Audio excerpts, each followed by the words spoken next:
We'll talk about that. It's quite poor.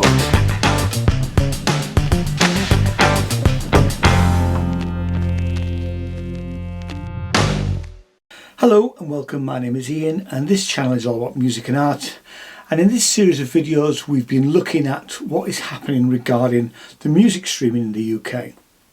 The UK Government's Digital Culture, Media and Sports Committee have been looking into the ways that streaming platforms and large record companies manage payments to songwriters, musicians and performers. And on the 15th of October 2020, Parliament published a news article stating that the Digital Culture, Media and Sports Committee were going to inquire into the impact of the streaming on the future of the music industry. This article stated that the inquiry would consider whether the government should take action to protect the industry from piracy in the wake of steps taken by the EU on copyright and intellectual property rights. Now, I knew that some high-profile musicians and music industry types were going to be giving evidence to the committee.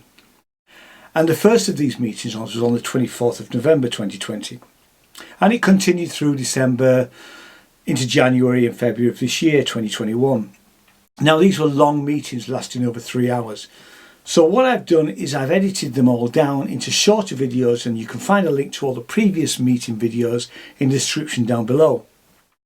I've also created an introduction for each section, and if you want to, you can skip straight past those bits to the questions by clicking on the timestamps. Again, all of this stuff is in the description.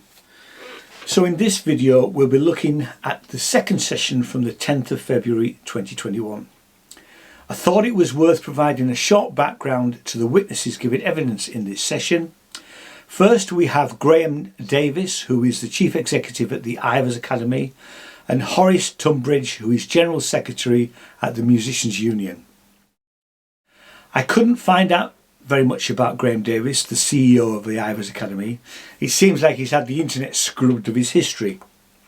So I'll tell you a little bit about the Ivors. The Ivors Academy was formerly the British Academy of Songwriting Composers and Authors, and is one of the largest professional organisations of music writers in Europe, and exists to support, protect and campaign for the interests of songwriters, lyricists and composers. It represents music writers of all genres, from songwriting to media, contemporary classical to jazz, and has approximately 2,000 members. It costs £96 a year to become a member. Horace Trubridge is the General Secretary of the Musicians Union, and he began working at the Musicians Union in 1990 as the Music Business Advisor, and becoming the union's London officer in 1997 and Assistant General Secretary in 2003. In 2017 he was elected as General Secretary of the Musicians Union. All sessions were chaired by Julia Knight, and the complete list of committee members and relevant links are in the description down below. This recording is made in agreement with the UK Parliament's terms and conditions, which state that I cannot alter the video or audio in any way. I can't use the material for satire or use it on a website or social media platform that promotes, encourages and facilitates illegal activity, or encourage hatred and antisocial behaviour. So here is part 2 of session 2 from the 10th of February 2021 into the economics of music streaming.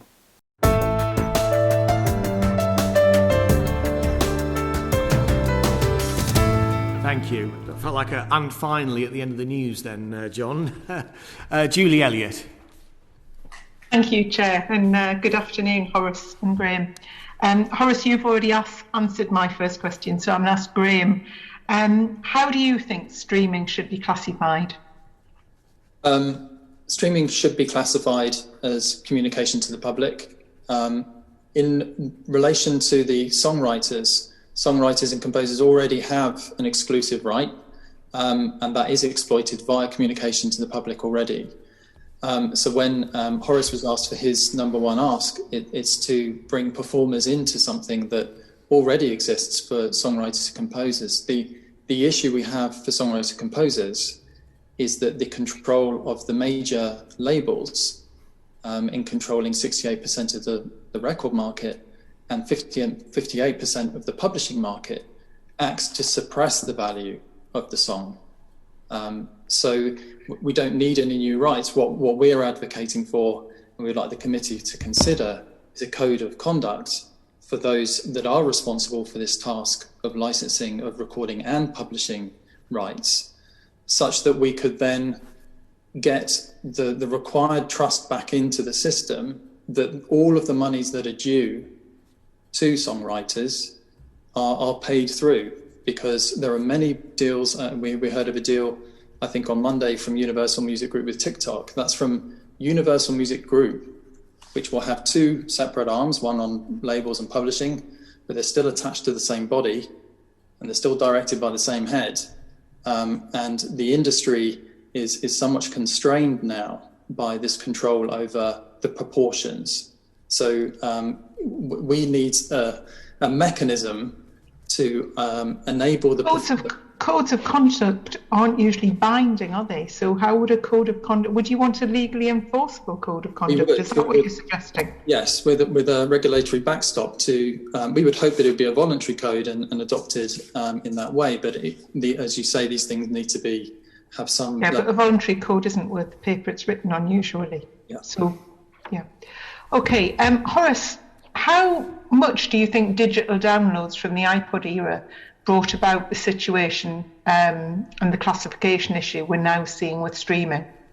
Yeah, 100%, Ms. Elliott. The thing is that the WPPT, the WIPO Performances and Phonograms Treaty, was designed for the digital sale of music. It saw the Apple iTunes model coming. It had to react quickly. WIPO did a very good job on the WPPT, but at the time nobody envisaged streaming. Nobody knew what streaming was. And the thing is about a download is you choose one piece of music, you pay what was, if I remember rightly, 79p, and you downloaded it onto your device. Now with streaming these days, if I, for instance, go onto Spotify and I call up a track by a artist, then I get that track. But then after that, I get other tracks that I didn't ask for. So it's a completely different model, a totally different way of consuming music. And so much of what the streaming platforms do is pushing music at the consumer, as well as letting the consumer pull music. And that's why it is a bit like radio, because if I listen to radio, I choose the radio station I want to listen to around the music that I want to listen to. So I might want to listen to Jazz FM, to listen to jazz, or I might want to listen to Six Music so that I can hear breaking bands and indie music. It depends, what mood I'm in. And it's exactly the same when you use a curated service on a streaming platform. That's why we think it is far more akin to radio than it is to the sale.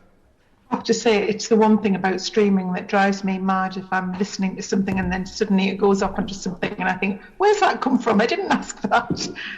It's like the thing in the corner taking over your life. In terms of artists who are on legacy contracts that predate music streaming, how has streaming affected those people? I'm really pleased you asked me this, because this is something that I don't think that has come up in the inquiry so far. You have to first of all remember that an awful lot of music that is streamed on streaming platforms is from artists who signed deals before streaming existed. So they signed deals in an analog era, if you like I did in the 70s. And the deals that you signed then weren't very good, I have to say. They were pretty poor. But the other thing is that your records were released, you got royalties and you got accounting until the record label decided it wasn't economically viable to keep pressing up and releasing your records and putting them in the shops. And when that happened, you stopped getting royalties and you stopped getting accounted to. Over the years, you forgot all about it to a certain extent. Imagine how many thousands and thousands of musicians were in all those different bands that were one-hit wonders that come and go on top of the pops over the years. And when their labels decided that they were no longer able to make money for them anymore, they stopped pressing up records, they stopped marketing their music. But then along comes streaming all these years later, and suddenly there's a market for that music again. People are downloading stuff, streaming stuff that they haven't heard for years and years. And the record labels that own that catalogue now, very, very few of them have got all the details of the musicians they should be paying the money to. even if they have, the royalty deals that they paid them under are so low, or those artists are unrecouped, so they don't pay them any money. The committee might be interested to know that in 2004, the New York Attorney General, Elliot Spitzer, arrived at a settlement with major record labels in America where they put $50 million into a fund, which was to represent unclaimed royalties and royalties that they've not paid out to musicians who were due that money because they couldn't find them. But interestingly enough, one of those artists was Dolly Parton. How hard was it to find Dolly Parton? $50 million was put into this fund, and you can bet if they put 50 million, it was probably 200 million they owed. So there is an awful lot of money flowing into record labels on legacy contracts that they're not paying out because the artists aren't recouped. If they are paying them out, they've got to find those artists. There's no due diligence like there is with a collecting society to actually find the musicians they should be paying to. And equally, every other area of business writes off bad debt after 6 years, but not record labels. If you owed them some money from the 1970s, you still owe them that money and they won't pay you any royalties. So when Jeff and his colleagues talk about the money they need to invest in new artists and all the rest of it, an awful lot of that money is coming from legacy artists who don't see a bean, but are still streamed on the platforms. And most of that money, I'm afraid, goes to allow the very high salaries and the profligacy of record labels. And that sounds to me as if it's not under any kind of scrutiny or checks and balances from what you're describing. No, that's right. It's not transparent. Quite right. And the collecting societies, I'm a director of PPL, I should declare, they are subject to the CRM directive, which came out of Europe, and to all the elements of transparency and accountability and governance that are involved in the CRM directive. Labels are not subject to any of that. So they don't have to make any effort whatsoever to find all those musicians from the last 40 or 50 years whose money they're collecting, but they're not paying out. Thank you. Graham, last week the indie record labels said that rebalancing the split of revenue between the song and the recording sides would pose an existential risk to many labels. Representing songwriters, how would you respond to those concerns that they raised? I would respond in saying that they would say that, wouldn't they? I think that looking through the written submissions, there's some really interesting evidence coming through. And one I would draw to your attention is BMG, which is the fourth biggest music group. They are saying that the windfall of money that's been flowing into the labels needs to be shared more evenly with artists and songwriters. So I think we're seeing many organisations which are starting to take a more progressive line, which would go against the concept that this is the destruction of labels. And I think we're quite clear in terms of the major music intermediaries being the centre of attention. And I think Rob Stringer, who's the head of Sony Music Group, last year said, I'll quote, "Profits are the least of our worries. Profit margins are way better than the last great era of profit 20 years ago." Profits are absolutely the concern of songwriters and composers and performers. It's the balance that we are raising here. Yeah. The money's clearly there, it's just not being shared round, is it? Absolutely right. Yeah, thanks. And finally, Horace, do you agree that there should be a rebalancing between the recording side of things in favour of the songwriting side of things? Yes, I do. I absolutely do. I think it's very important that the song is properly recognised and rewarded, and the writer's properly rewarded. It's definitely unfair, and it's not hard to see why it's unfair. If you don't mind me explaining, as Graham has already said, the publisher will pay out up to 80% of what they receive to the songwriter, whereas the record label will pay considerably, well, nowhere near that, obviously. The record label maybe pays, if you're really lucky, about 20%. So bearing in mind that the companies are intertwined, there is a real interest in the shareholders' side to keep the publishing payment down and the record label payment up. because they have to give less of that money away. It's very easy to see why it's like it is, and it is unfair. Thank you. Thank you very much, both of you. Chair. Thank you, Julie. Horace, just to come back on one point there. I mean, we've heard a lot about equitable remuneration. We've heard a lot about the unfairness as you categorise it. But I'm going to play devil's advocate for a moment. There's no shortage of people wanting to be musicians, is there? Is this not just a matter of supply and demand? You've said in the past that many contracts that you have seen from dating back to the 60s, 70s, 80s, they were pretty poor. It's the same as it always was, isn't it, in that respect, in terms of the music industry? I think you're right in as much as there are probably more people wanting to be successful in the music industry. I think you're right about that, but then there's more people in the world anyway. And what worries me most is that I think we're getting from school children up into stars in the music industry, we're getting a kind of narrow social field now, because the provision of musical instrument training for school children is dwindling to the point where it's only those whose parents can afford it can actually learn on a musical instrument. And then, of course, when you get to the point where you've got to struggle for a couple of years as a musician, there is no enterprise allowance scheme anymore, or any of the other government-funded schemes that musicians use to get, their little foothold in the industry. And so, you're relying on bank of mum and dad to get that foothold. And so I think you're getting a very narrow class of musicians coming in. In fact, somebody who runs an independent publishing company in the UK, a very successful one, said to me a couple of years ago that he'd looked at the writers they'd signed, young independent artists who were writers as well, over the last year.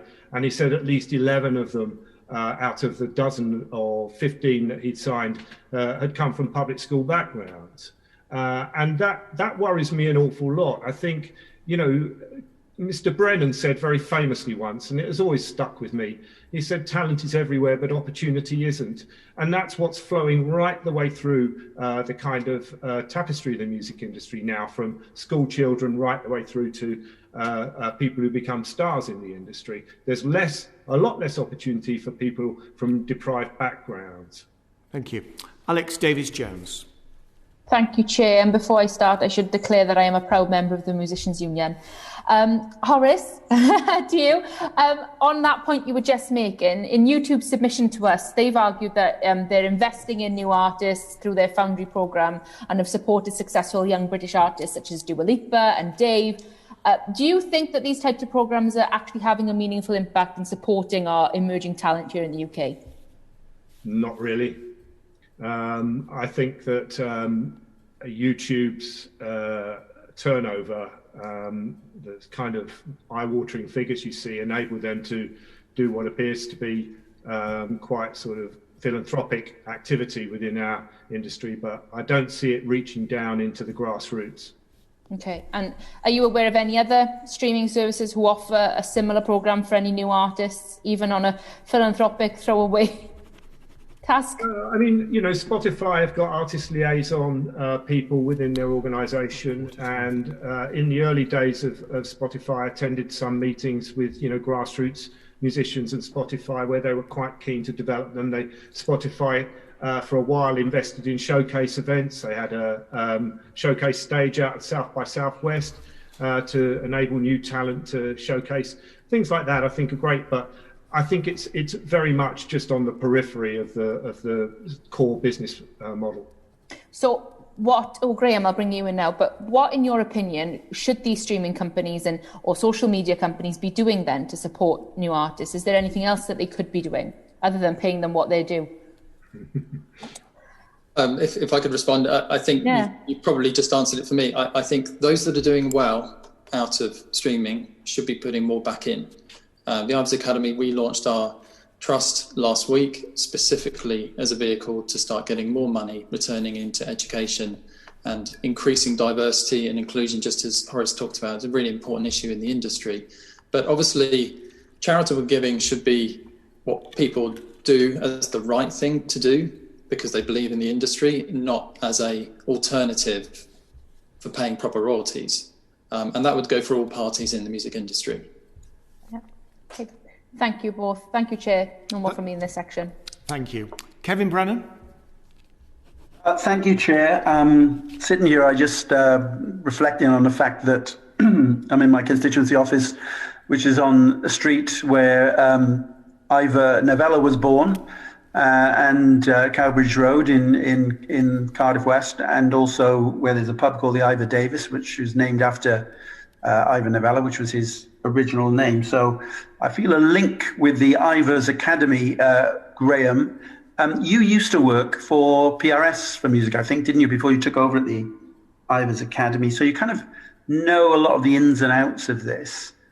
And what's, I think, interesting to the committee is that, you know, we've heard from publishers and they don't seem to be arguing as ardently as you are for the value of the song in streaming services.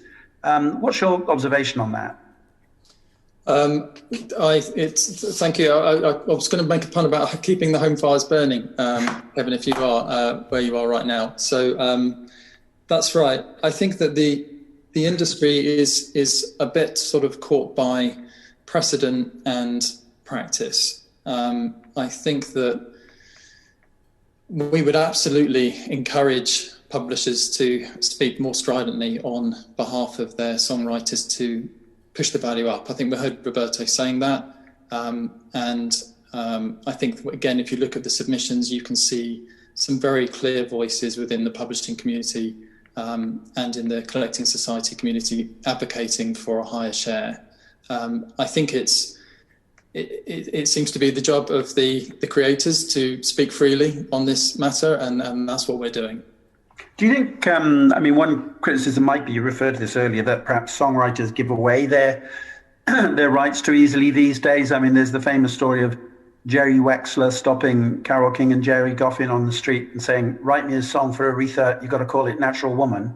And then Jerry Wexler, the old saying, add a word, take a third, is credited as one of the songwriters. That might seem fair enough. But when we've heard of there being 10, 12, 15 names on a song, are songwriters their own worst enemies in this sense? I think it talks to the predicament of songwriters, and I think it would be the same, Horace would say, for performers, in that there's a certain pressure, and I think some of the questioning on the previous panel was about this in terms of the hypnosis and the buyout kind of models. To what extent are creators facing an uncertain future with scarce royalties? So I think it should be the case that people are not giving away their copyrights.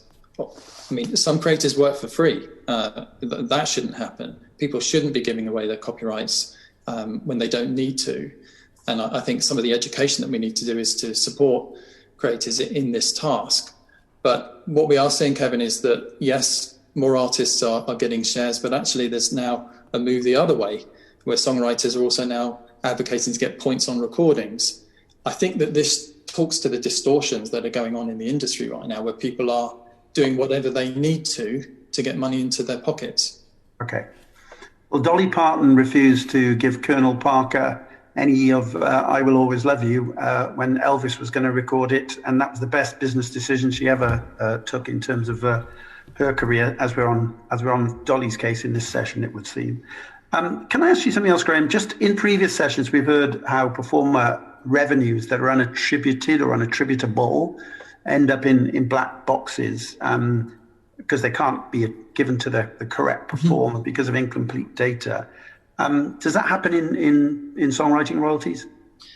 Thanks so much for this question, Kevin, because it's really important. It's very much an issue that is huge on the publishing side of the industry, affecting songwriters. So if I might, I'll just explain how we get a black box in the first place. So when a recording is put onto a streaming platform, very commonly it can go up without the required minimum information on who the owner of the recording is, but also who wrote the song.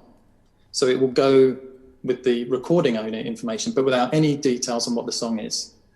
And that is creating a huge black box of streaming royalties on the publishing side.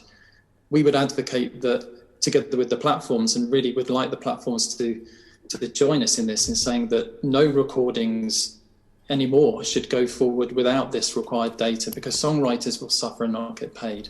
So we put out a statistic, it was a guess, there being over £100 million worth of black box unattributable streaming royalties in the Collecting Society network. No one's disproved that yet. We'd very much like to know what the full scale of it is. But what happens with those royalties is that they are paid out on the streams that have already been paid. And those streams that have already been paid will be the most well-resourced streams. So it's a bonus payment. And we think that system is really wrong. It should be going to good causes, like is happening at PBL. So the money actually goes to the most successful artists on streaming. Correct. In any case, and as we've heard already, that's divided up by a single pool rather than by any kind of user-centric system. Just to finish up, Horace, with you, if I may, just briefly, I suppose you were in a very successful band in the 70s, Darts. I suppose as Randy Newman once said, whatever happened to the Duke of Earl? Do you get any money through streaming from your participation in Darts? A trickle, very small. It's interesting. I think there was a pop program on Radio 2 a week ago or something, and someone was telling me, and one of the questions was, can you name 3 of Dart's top 10 hits? And the answer came, who's Darts? So that's a bit disappointing, but there we are. It is streamed, and there is a trickle of royalties. So you have to say, I remember doing Top of the Pops, countless times from sort of 1976 through till about 1981, and every time we did it, we were on with new acts who maybe we only saw once and then disappeared. And that's the point I'm trying to make. All those bands, including our band, but all those bands, and a lot of them, a lot more than Darts, are being streamed now. But the labels don't know, and they don't care where those musicians are. And unlike the black box money that gets paid out to the top writers, it doesn't get paid out to anyone. It gets kept by the record labels. They can look back on their contracts and they can find a reason. Well, we don't know where that person is, or they were unrecouped anyway, so we'll keep that. And it's no wonder, as you mentioned in the earlier session, that record executives can be paid 120 million a year. I mean, that's an extraordinary amount of money. And I don't know how you explain that, because I personally, in my 31 years of working for the Musicians Union, and from my 50 years of being a professional musician, I've never met a musician who's earned that kind of money. Never. And yet, the executive who makes all of their money out of the fantastic art forms that writers and performers create can afford to pay them that kind of money. Anybody looking in dispassionately has to see that this is very unfair. Okay. It's also because there were 9 of you in the band, Horace. That's why it's only a trickle. It's far too many.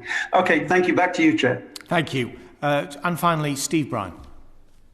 Yeah, I enjoyed your evidence, gentlemen. Thanks very much. Just finally, when Graham said earlier those doing well should put more in, I just wonder, just thinking about songwriters, I was listening to that interesting I Write the Songs programme that Gary Barlow's doing on Radio 2 at the moment, talking to different songwriters, and Barry Gibb's been on, etc., about the art of songwriting.